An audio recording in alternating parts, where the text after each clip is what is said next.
Gonkuuma hin fedhan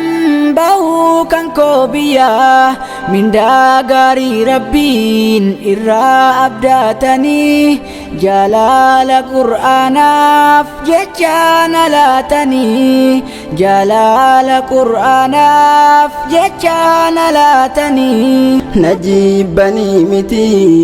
bara abiin kiyyaa najibbanii miti bara ummiin tiyyaa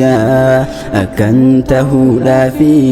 ulamaa'i biyyaa kan cilmi barsiisu magaalaaf baadiyyaa kan cilmi barsiisu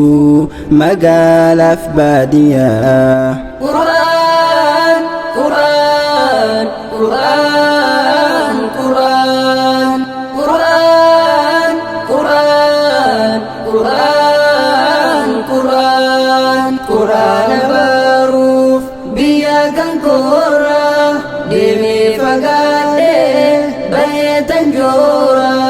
haadhaaf abbaan koo na eebbisanii osoo na yaadan na geessanii. Gonkuuma hin fedhan bahuu kan koo biyyaa mindaa gaarii rabbiin irraa abdatanii jaalala qur'aanaaf jecha na laatanii jaalala qur'aanaaf jecha na laatanii najibbanii miti bara abiin kiyyaa najibbanii miti bara ummiin tiyyaa.